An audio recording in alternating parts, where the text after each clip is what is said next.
very fast pace in the early game, and Longzhu do as well. So fighting fire with fire is a good choice. All right, going into the second part of the picking phase now with Sejuani, Syndra, Cassiopeia, and Maokai all banned away. Gigabyte Marines have one more to make before giving over the next two picks to Longzhu Gaming. Picking between a couple of different things here. They go with the Lucian. Cassiopeia already banned away. Could have been a pick against Lucian specifically. Famous last words, but maybe the strategy no one saw coming was straight up League of Legends, guys, because so far it's dangerously meta on the red side. But we're still again waiting for the jungle pick for Levi, which is the big one. Lucian adds on to your pushing lanes part you just said before here. Like normally he pushes every single mid lane early on at least, and especially with Talia already being banned away. I really wonder if we're going to get like a counter jungling pick from Levi that can just abuse these lanes. Throw a name out there, Deficio. I mean, so something we have seen from teams with like a lot of pushing lanes, like there are things like Nidalee you can play. Kayn has been used as well. Again, Mordekaiser. The karma that was picked up at first is so good at taking these slow melee champions like the Cho'Gath and the Mordekaiser and getting them in there. And you know this is cool. You know what the delicious thing is? We had one Mordekaiser in Korea. It was Khan himself playing as a counter pick to the Renekton. This champion works in a 1v2, and I think we're getting spicy. I'm once again smelling a bit of a lane swap because Cho'Gath, while he's not an amazing jungler by any means because it takes a lot of time before he really comes online, he does offer wave clear in the early game. Self away, but it's both summoner spells. Yeah, BDD staying towards the bottom side, meaning that there was no chance for Levi to instantly silence him. Meanwhile, Longzhu, they want to kill that bot lane. Going for a turret dive, both level 1, here we go! See if they can do it. Gorilla's able to find the knock up, the damage coming out. They grab the first blood onto Archie and make it to Longzhu. And that's the counterpoint. Remember, yesterday we saw the attempt at the dive, but it was botched. Longzhu comes in from Archie, but now he's found himself in a very rough situation. The turret is gone, Archie is alone, and the damage is there. Prey grabbing himself, kill number 2. And just teleporting back in has such a high element of risk. We've seen so many top laners in Korea. Huni most famously camped, and they left the turret. They didn't DPS it as fast as possible. It looked so inviting for Archie to come there. He said, I have the flash, I'll be okay. He was far from okay. Trying to return the favor here. Khan sidestepping away from the rupture, keeping himself just fine for now. Khan's enjoying that old school lane swap top lane experience as well. Very little CS, having multiple people trying to bother him while he gets the very little that he has available. Not a great game for him, but a fantastic showing from Longzhu in the bottom so far. And the crazy thing is, this is more of a role swap than a lane swap, because there was technically 2 members with the Mordekaiser in the bottom lane, and that is technically a dual lane you can actually run. Sadly for Gigabyte Marines, Longzhu understands that when there is a level 1 Mordekaiser who can't really get to the wave, you can just tower dive and kill him. And consider also that Jarvan went top, got enough experience for level 2, and that's when the teleport came in. He's level 2 Jarvan, not the level 1 Maokai with Sapling that we saw yesterday. Another crucial factor is we're now going to have a Mordekaiser who's probably going to be pretty slow. That lead right now, Cuz coming around as well, takes a big swig out of the keg, throws down another one. Archie trying to keep himself alive a little bit longer. Why has is the BDD heal. here? BDD's showing up just to make sure he can grab some assist money or make it the kill. No, Cuz looks like he might take it instead, but BDD with the kill. This laning phase is like done already, and we're only like 5 minutes into the game. We have Xayah in the mid lane now, Ryze in the which Gigabyte Marines solo are trying to bring back. Explodes back into favor. It's nicely done there. As Optimus is here, but so's Levi. Oh, 2 versus 2, make it a 3 versus 2. Optimus now going to be the one who's caught out. Ignited, might be brought down here. Knockup going to be dodged away from, but Khan still got the dunk, grabbing himself the kill. Levi just going to have to back away. Cuz was there for the reinforcement. 5-0. Now the kill score to their compatriots are on the more aggressive side. They will not be giving up Rift Heralds for free if they can help. Let's see what they can do about this one. Rift Herald already now been secured by the Gigabyte Marines, but they've once again found their way onto Archie, who's going to be bursted down. Prey grabbing a killing spree on that one. Realm Warp comes in. No way. Yes way. Nope, not quite. Making me a liar already. Gets himself out. No way he was going to die there. Staying safe. That was a bit on the nose position. I tried. Next time. All right.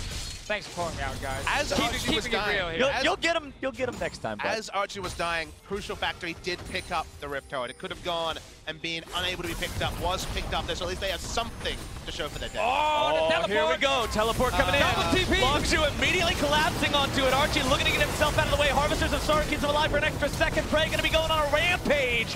Into the back line goes the Cho'Gath, but now he's going to found himself isolated once again by him.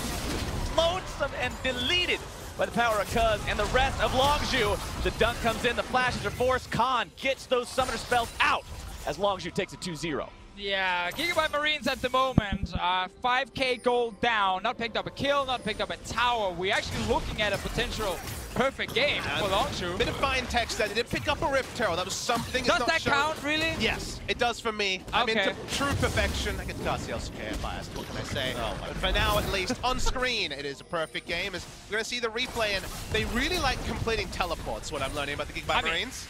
When you TP flank as a 0-4 Mordekaiser and a Lucian, then you know you are trying really badly to force a team fight. Sadly for Archie, he just died instantly, as we've seen in this game a few times. Levi as well will go down.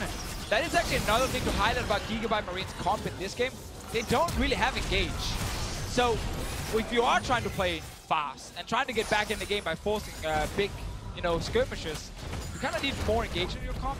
So it's gonna be so difficult to really do anything. And Longzhu is looking to close out the game as fast as possible. And you mentioned Archie going in and just immediately dying. He's 0 flickering for the Gigabyte Marines. Longzhu so in control of this game. You can see them moving up into enemy territory, setting down the wards so they can make the picks like this. Cuz a killing spree for himself now. Longzhu at the moment, kind of boomer bust team who is trying to have these new strategies that no one else is using. Some of them might work, some of them will definitely not work. And in this game here, well, Longzhu are just too good of a team to actually get too surprised. And Prey might go down. Prey with a nice flash over the wall to keep himself safe. The root comes out, but the shutdown still comes through for No Way. Getting Gigabyte Marines on the board. There you go. Everything starts with one. Now. It all starts with one, Deficio. But now, the comeback to the comeback as Levi finds himself rooted up and bursted down. Can't quite take Khan with him. BDD still looking to grab some more damage. Optimus makes the TP in as BDD a bit too far forward. He's going to be forced to flash away. Archie chasing after him. Harvesters of Sorrow on, but the duck comes out. Optimus gets taken down, and BDD goes on a killing spree. The root onto Archie. Rylai's isn't gonna do a thing. 0-6 as Longzhu goes up to 12. And this is what 11,000 gold lead at 20 minutes looks like. You have so many items that Prey going down is by no means an abortion of any of this aggression. They turn onto the Baron, 20 minutes 30. It's not going to be a contest for Gigabyte Marines. Longzhu knows this is pretty much free money. They're doing pretty much nothing to secure the back end of the pit because they know that they don't have to worry about it. The whole jungle is warded. They've done the proper steps to prepare. The Duskblade first completed item on Khan's Jarvan, by the way. This is what happens. Khan with that Duskblade, he's in top lane now. Yeah, Optimus is feeling exactly what that Duskblade is for. Killing spree there for Khan as he gets the solo kill onto his opponent. Oh, by the way, knock knock, bottom lane. It's Longzhu as Khan goes on a rampage top side. We don't even get to see it because he kills Archie too quickly. 4-0-5 on the Jarvan. The bottom lane inhibitor turret falls. The inhibitor will go shortly thereafter. They don't even care about going to the other lanes because the Gigabyte Marines can't walk safely through the middle of their own base, and Longzhu will look to end. There's no TP from Khan though, so he's stuck in base. It's only 4 vs 4 up here, and Longzhu decides to step away for now, at least. Oh, never mind. Levi made the mistake of walking up to the wall of his own base. Now he's going to pay for it, taken out. Longzhu are just so threatening at this point. They're here to win and get out, not wasting any time. The fastest game of groups yesterday, I believe it was 26 minutes, something around that, as Gigabyte Marines beats Fnatic. And they might just lose that quickly to Longzhu here today. 23 minutes in, the team is on to the second inhibitor turret. No contest on that one. Second inhibitor probably won't tell a different story. Baron up minions now in the bottom lane. 1 minute left on Baron buff. Longzhu 5 men strong. Looking to end for real this time. Archie, the flash will keep him alive for now. Losing a good chunk of his HP though. Nexus turret number 1 gone. Number 2 quickly going to be telling the same story. No Way has to jump out of the way as Archie is rooted and taken down. The damage coming in from Khan. Levi, the next target, not quite going to be hit by the knockup. But Longzhu has their sights set on the remaining members. Gorilla finally falls to Levi. Optimus tries to escape back into his own fountain as Longzhu pad the stats, take down the Nexus, and defeat the Gigabyte Marines. Fastest game of Worlds, and when you go big or go home, as the Gigabyte Marines are so wont to do, this can be the reality. They come crashing down back to earth. They beat Fnatic. They felt so good about that yesterday. But after that, here we see that unfortunately, the other side of the coin is that Longzhu were able to scout out the level 1, and from there, it was only going one way. Also gotta say, this was a draft from Gigabyte Marines with a lot less punch in it. Even if they